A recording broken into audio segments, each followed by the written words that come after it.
Grateful to be with you on this last day as we end 2020. I've heard lots of jokes and references about 2020 and about just not wanting a do-over, wanting to be done, wanting to move on, and I am right with you on all of that.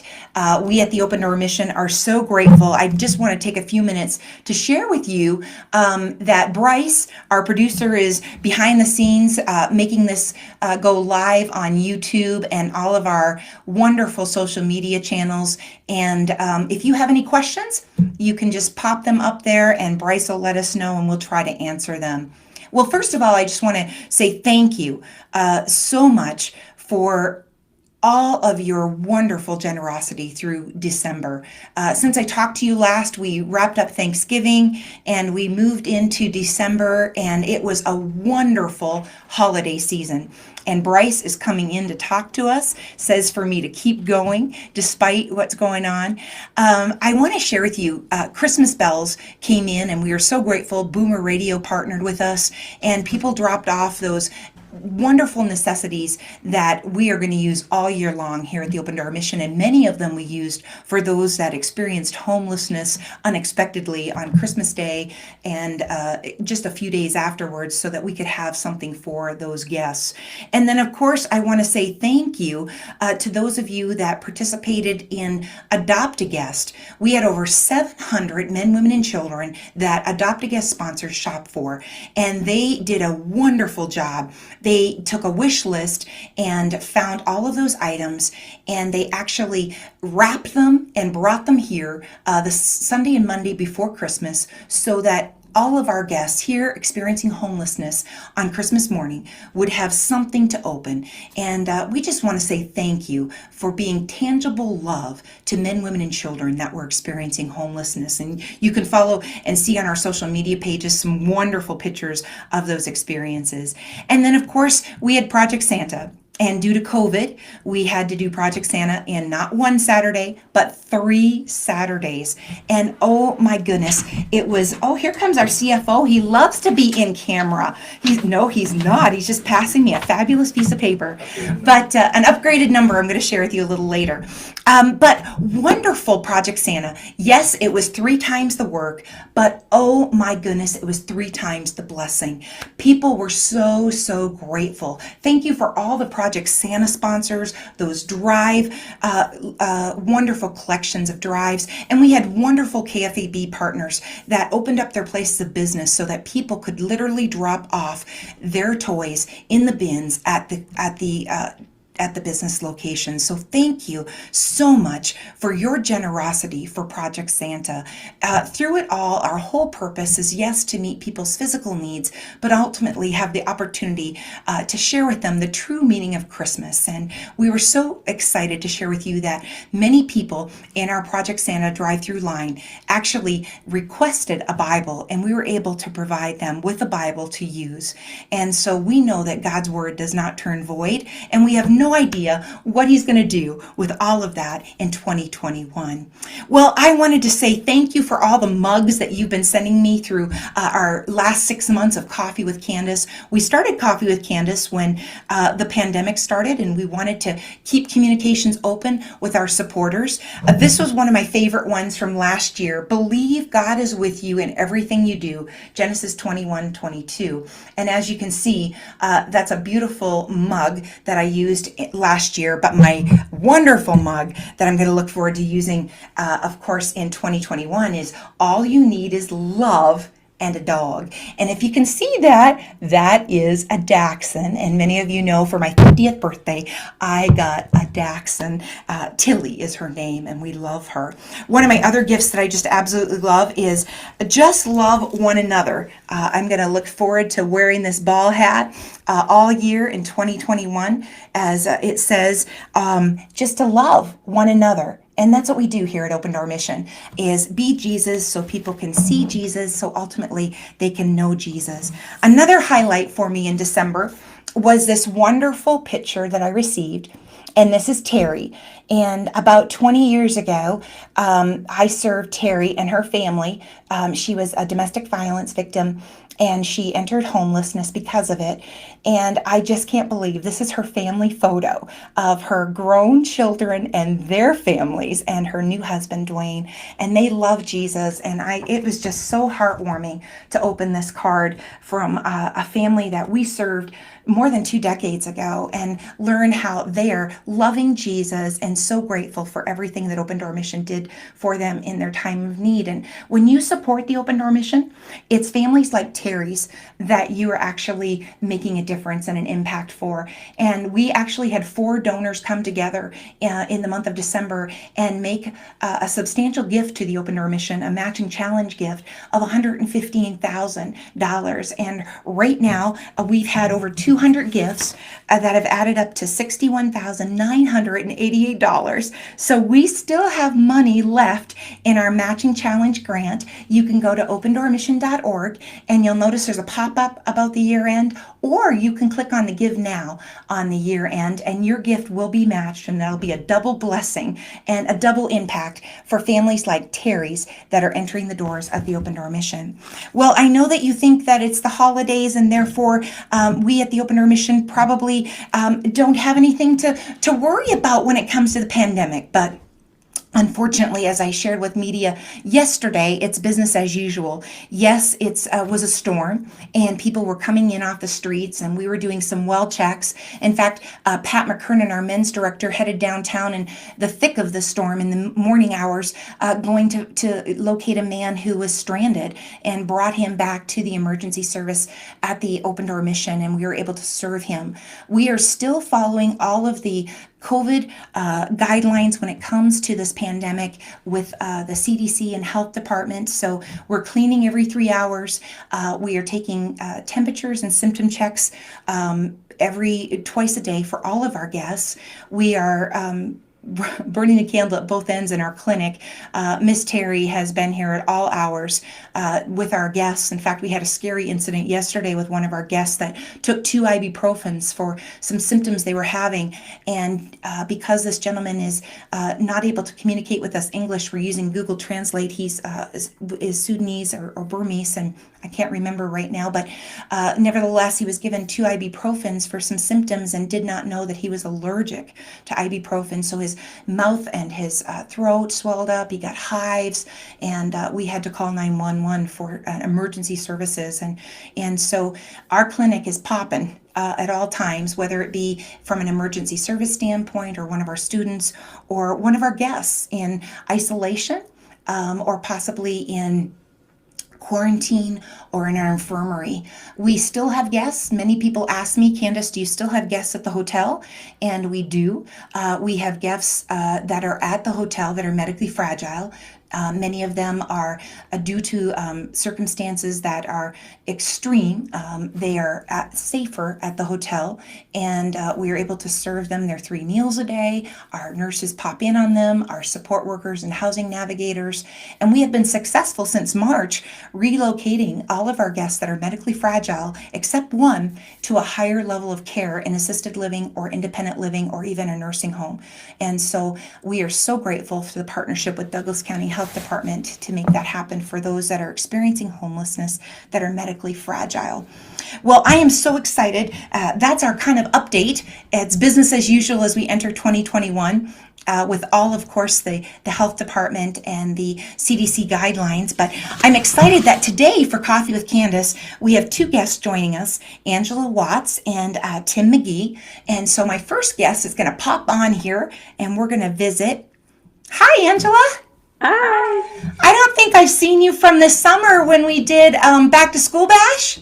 Yeah, that was the last time. Yeah. Angela, you have been a longtime volunteer with your ladies group and with your church. You've hosted many special events at the Lydia House with our moms and women, our children and families.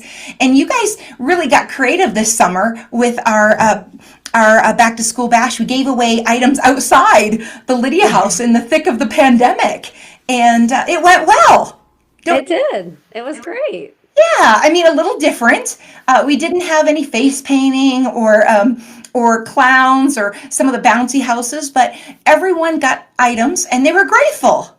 Yes, they're always grateful. And your volunteers are wonderful. They stayed, and I got to give them a tour of the art studio, which, it's hard for people to understand, but during a pandemic, we started many new programs for our women and children at the Lydia House, not only animal therapy and our kids zone, and of course our 5 classrooms for remote learning, but we also started art therapy. But I want to talk to you just a little bit about your Christmas program and how it benefited the Open Door mission. So, when you think way back, do you know? Because I don't. When you started volunteering at the Open Door mission? Yes, actually, in January, we're going on our 7th year. 7 years. Wow. Volunteers come and go over the last 26 years that I've been with the mission. Angela, what keeps bringing you back? There's so many worthy charities in our community. Um, I just thought that God was calling me to do haircuts because I'm a licensed hairstylist. And then we did one event, and I realized that wasn't what they needed at all. It was a benefit. It was appreciated, but there was just so much. There's so many wonderful people that are just broken, not because of things that they've done, perhaps just life, and they Mm. just need a helping hand. And to see, like, to keep coming back and being there and supporting them and loving on them, you get to see miracles. Everyone wants to see Jesus. Everyone wants to know Jesus. And if you come and you keep coming, you do. I mean, it's Mm. miraculous. You can't even explain the things that you see. I think what you really hit on something that, even I sometimes forget that, our guests at the Lydia House just want to be noticed, and they just want Mhm. someone to talk to them, to maybe make eye contact, treat them just like anyone else, Right, but love them. right. And sometimes people are not lovable, and Yep. you have to draw deep to do that. But Angela, can you recall it as you've been coming over these last 7 years? Is there an incident or maybe a person that did make an impact on you that you can still remember? Oh, there's many. I don't know. Are we allowed to say names because of the anonymity As there? long as we say only a A first first name. name. Okay. So Sean, which I know who you know I'm speaking of, I Yes. just remember meeting him and his kids the first time, and I thought, oh, okay.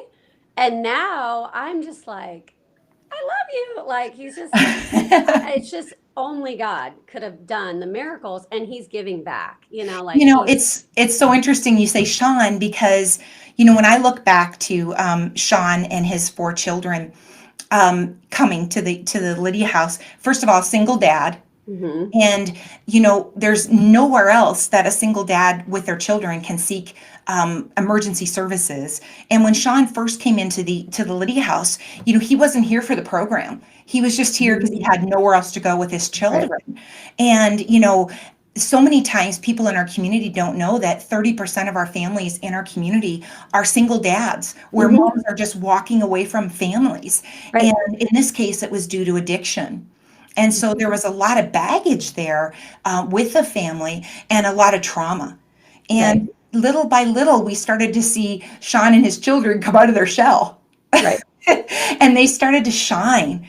And Right. now that you see the difference, because you've been coming for 7 years, so you It's know the whole miraculous. story. So we'll just let everybody else in on the story. That Sean actually is a lighthouse keeper in North Omaha, Mhm. and through the Abide Network.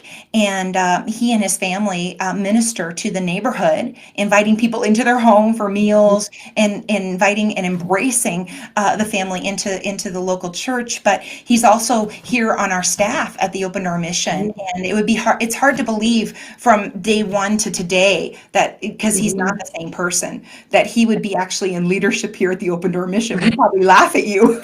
Right. Well, and it just But goes to show, like, when a dad is there and has been empowered with tools, because we all need tools. mhm, The kids were just like little ducklings and got in line, where yeah. before they were not. And it's just like Mhm. every child just wants mom or dad to show that leadership, to show that love, Yes. and they usually follow suit. Yeah. Jen is another one whom I'm still friends with. I just adore and appreciate Mm. who she is and her friendship. Beth really sticks in my mind. I still talk with Holly.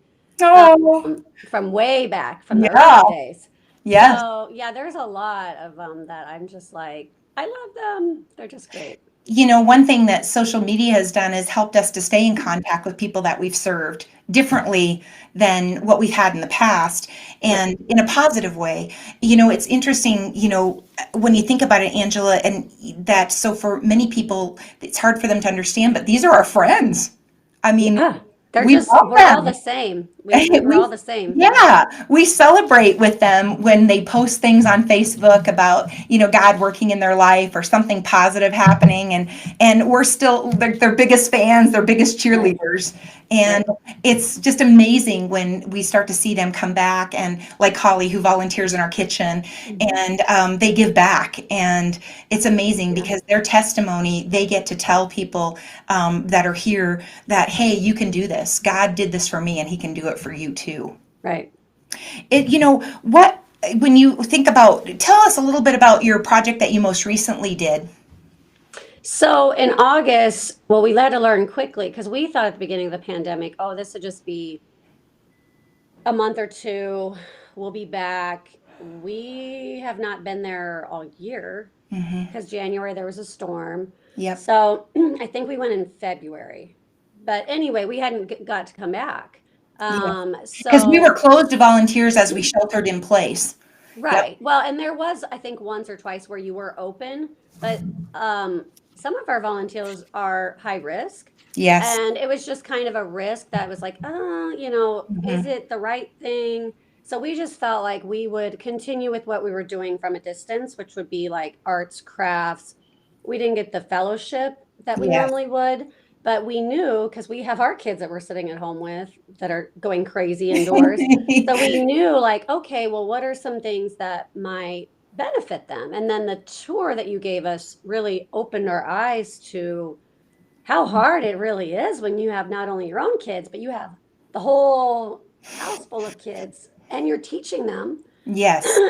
So we just felt in August when we did that drive, which God abundantly blessed, provided headphones for all the children, and it was a Which I got 20-day to say, drive. that was a blessing in itself because, we at that time, Angela, didn't realize that OPS was not Mhm. going to go back into school full Right. time, let alone that they would be. I think we were just finding out that same week that, hey, you're going to be remote learning and we don't know how long. And then it was the 3-2, and our kids are still 2-3 and all of that. But every one of our children at the Lydia House and the permanent supportive housing, so we're talking over 100 children, had earphones to actually, our IT department had set up the 5 classrooms for the first Mhm. day of school. And so every child had earphones and was able to interact with their Zoom class. Well, I Right. don't think they call it Zoom, it's another chalkboard or something. But the best part about that story was you guys had no idea either the impact this was going to be. But I think it's awesome that all of our kids were able to be in class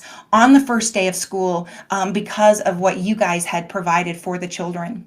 Yeah. Well, and it was just, we're just vessels.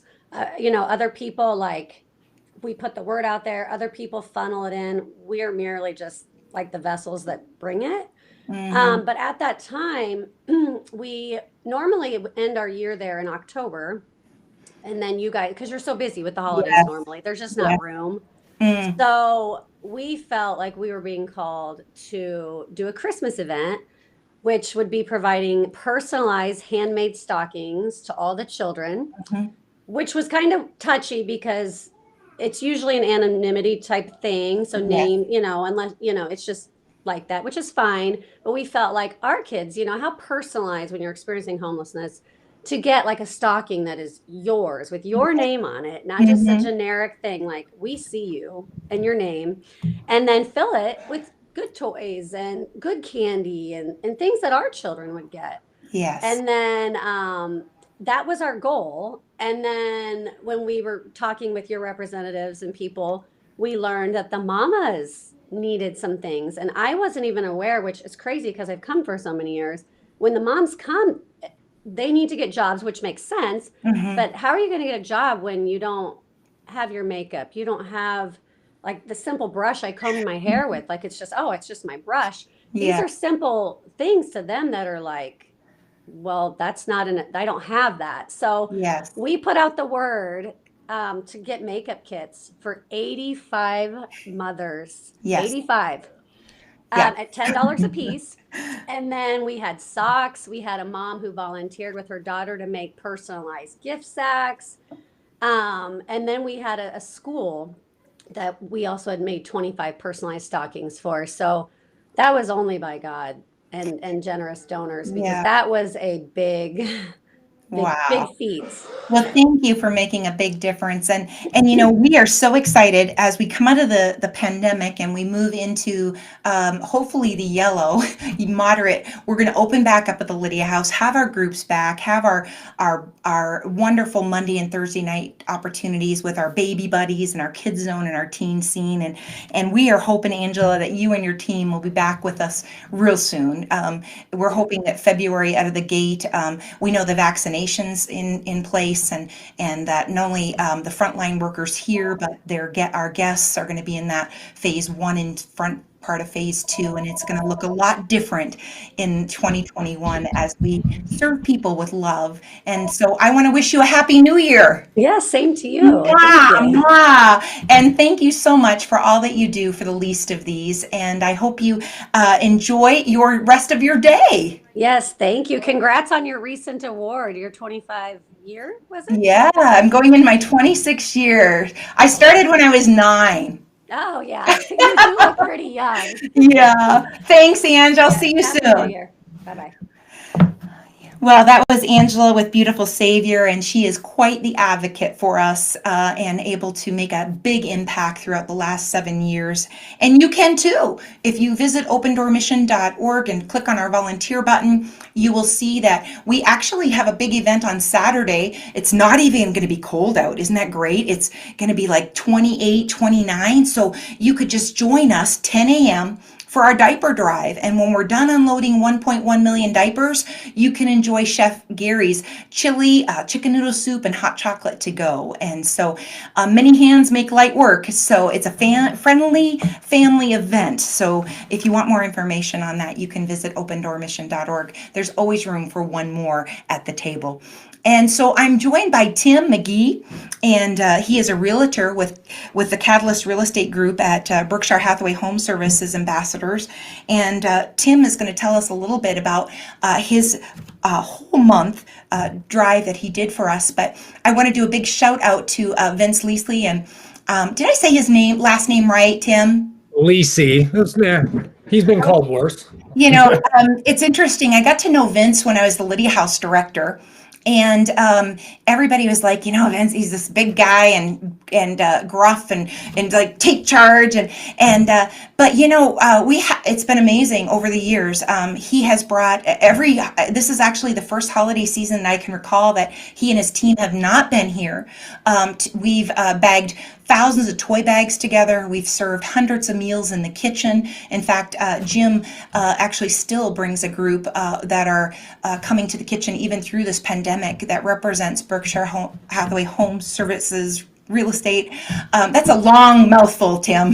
Oh, I feel, yes. Every time we answer the phone, we have to say it. So I feel your pain trying to say it there. And so I'm pretty excited to hear a little bit more about you, but it does not surprise me that you're affiliated with them because of all of the monetary gifts that Vince and his team have given, all the valuable time that they have given, and really the impact that they've made here on the Open Door Mission campus, just not with Project Santa, and not just with the Fishes and Loaves feeding, but just 24/7, 365, their consistency supporting the mission. So could you tell us just a little bit, because this is a unique, I feel it was kind of unique. You did something with your business page on Facebook. Yeah, so actually a little backstory. That's how you and I met. I started selling real estate in 2012, and Vince, we had the toy bagging, and I met you, and I was blown away at you can tell how passionate you are about this. And I picked up on that, and I will never forget. I left that night and I said, I have to somehow get more involved, which we'll kind of get into all that. But this year specifically, I wanted to start a little drive to where you like my page, I was going to donate a toy. And I wanted to do that because in years past, we've done drives where, we've done sock donation drives. We've done clothes donation drives. We've done coats. We've done hats and gloves. But that was something that we were able to interact with the public and get involved in. And then when the pandemic came, November started rolling around. And I thought, well, how can we still get involved without actually seeing or interacting with people? And obviously, Facebook being the tool it is, I thought, well, hey, if someone comes and likes my page, I'm going to buy a brand new toy and donate it to the mission. It got to where my truck was full. It was pretty awesome. And personally, my favorite part of it was I have 5-year-old twins, Hank and Reese. And when I was going to purchase those toys, I brought them along because I wanted to get them involved at a young age to kind of see and understand what giving is about. Yeah. And both of my children, when we were at Walmart purchasing these toys, asked me if they could take their own allowance money to buy a toy for a kid that wasn't going to have a Christmas. And if you're a parent hearing, all the achievements your kids can have are great. But when you hear something like that, I wanted to break down in Walmart when I heard that. So that was super, super cool. And it was great giving everything up there and helping, 300 kids hopefully have a Christmas that maybe they weren't able to have. Tim, it's all about empowering others. It's for many of our people who come through our doors, whether they're going through Project Santa the old way, where we bagged all the toys, or in the new way, where it's toy and joy and they get to shop, or of course, everything changed for this Christmas with us having to do a drive-through. But it's empowering others to be able to provide for themselves. And there's nothing like the gratitude of someone that says thank you, that has no way of giving anything back to you. They just they're not able to. And you're right, as a parent, as a mother of 4, I love that my family is still involved here. They started volunteering, and then when they were 3, they were the best napkin passer outers.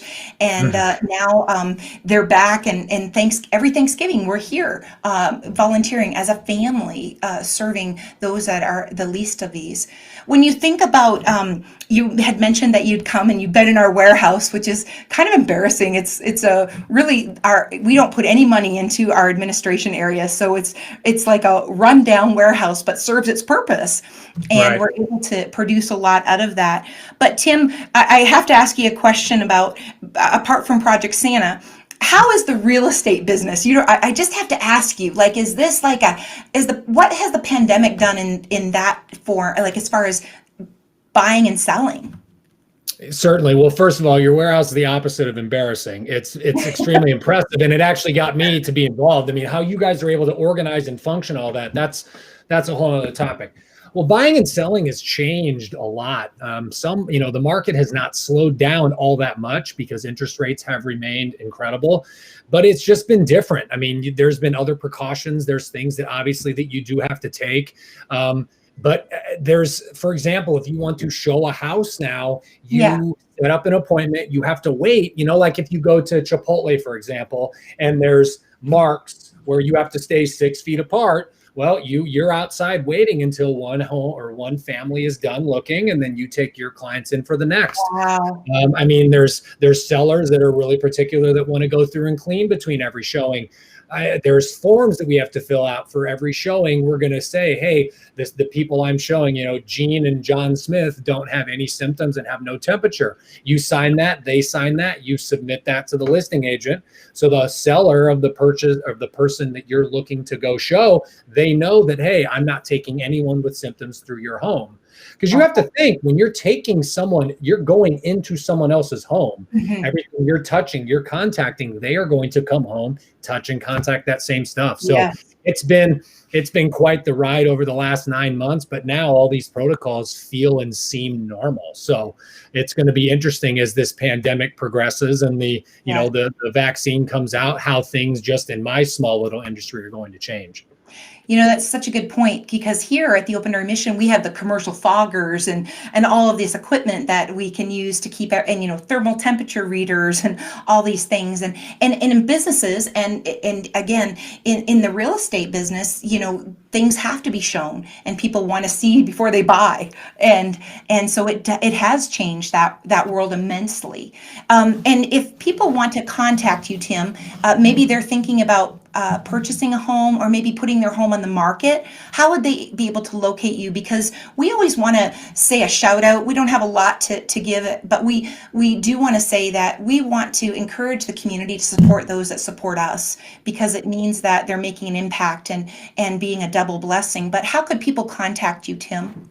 Well, definitely didn't come on here for any promotion, but thank you. I do appreciate that. I'm available, social media, cell phone, 402-201-3109, Google Tim McGee Realtor, a lot of ways to find me. I'm sure they'll mention or tag me here. A lot of ways to find me, but I appreciate that, Candace. Thank you. Thank you. Well, there's a lot of worthy charities, Tim, and so we thank you for partnering with the Open Door Mission, and thank you for not only sharing the impact of being part of Project Santa this year, in the past and present, and how it impacted you and your family. But we hope that you and your loved ones will have an awesome blessing for 2021 that'll just bless your socks off.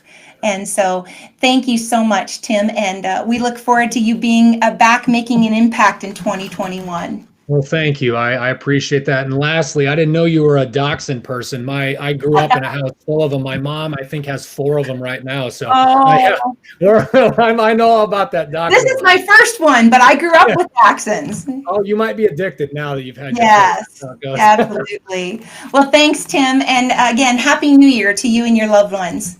Yeah, my pleasure. Same to you guys. Thank you, Candace. Well, thanks so much for being with us with Coffee with Candace, and we touched a little bit about volunteering at opendoormission.org, and I just want to say a big shout out to the Winoski and the Poland family. Haley has recently written a book all about her cow, Kevin, and she donated these books to the Open Door Mission's Lydia House Library, and so you can find out more about Haley on our Facebook. But also, they usually come and they volunteer serving a meal on Christmas Day, but because of COVID, we had limited volunteer spots. So they just got creative and made blessing bags for people in their own home on Christmas when their family got together. And so I just want to say a thank you for that. You can find out more about our urgent needs or volunteering in place at opendoormission.org. I look forward to being back with you in January for Coffee with Candace. Happy New Year. And don't forget, you can be a double blessing for our year-end match. We still have funds available. We're trying to reach that $115,000 mark before midnight on 12/31.